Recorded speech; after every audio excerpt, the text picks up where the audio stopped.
ঋষি আর ঝিল্লিকে পাশাপাশি সবার ব্যবস্থা করে দিতে হবে, বুঝেছিস? এটা না দারুণ বলেছো বাবা।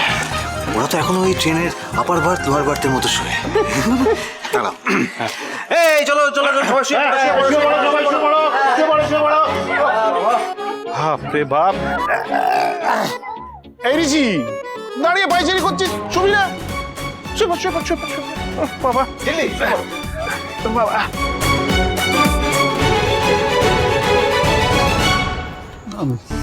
তুমি তুমি শুয়ে পড়ো, আমি ওদিকটা বসে আছি। না প্লিজ, দয়া করে এটা করবেন না।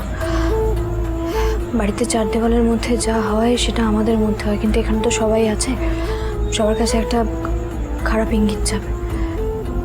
জানেন তো, আমার মন বলছে কালকে আমরা সবাই মিলে একসাথে তিতুর পাতায় ফিরে যাব। তারপর না হয় আজকের রাতটার কথা ভুলে যাবেন।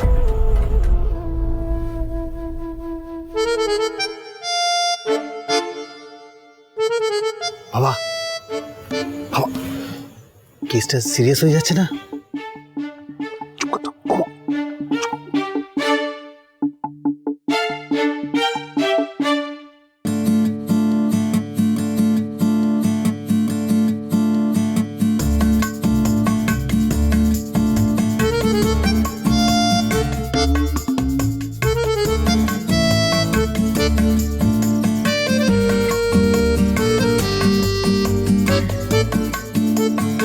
আমার না বাঁদিক ফিরে ঘুমানোর অভ্যেস।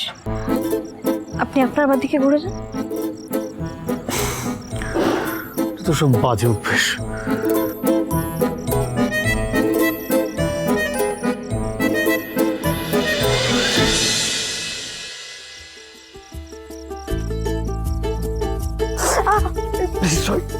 সরি রাখিনি তো। কি আপনার শোয়াচ্ছি? হ্যাঁ, মারলেন আপনি আমাকে?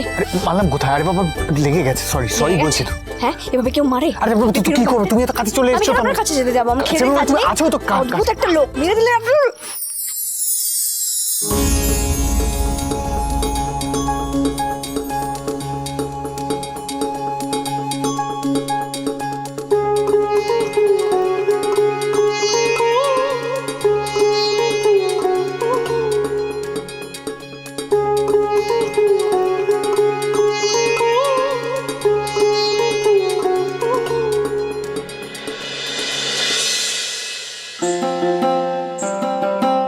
তুতুল আগে আমি খাবো, তারপর তুই খাবি না?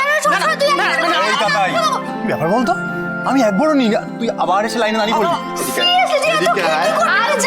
আরে বাবা, তোমরা একটু থামো। আর এই যে বড় মা, এই 3টে বাটিতে মুড়ি মাখা দাও তো। ওইদিকে 3টে দর্শকে পড়াতে বসে এসেছি। সে দিচ্ছি, কিন্তু ঝিল্লি এই অমিতা ঋষির জন্য কি ব্যবস্থা করলি? ওদের তো আবার এই আমুড়ি মুখে রুজবে না। বড় মা, ওনাদের জন্য না আমি নিজে হাতে ম্যাঙ্গো পুডিং বানিয়েছি। হ্যাঁ, ওনাদেরকে বলে দিও শাশুড়ি বৌমার মহামিলনের জন্য আজ ব্রেকফাস্টে কোনো লুচি তরকারি হয়নি। যত সব। দাও দাও দাও। হ্যাঁ দাঁড়া, এনে দিয়ে আসি ওনাকে। এই ঝিল্লি এক মিনিট দেখি সর। এই বলছি, আমি গিয়ে এই নটবরের দোকান থেকে জিলিপি আর সিঙ্গারা নিয়ে আসি। হ্যাঁ, সেটা হচ্ছে। দেখেছিস রানা, সেই আবার তুই ঝামেলা শুরু করছিস কিন্তু।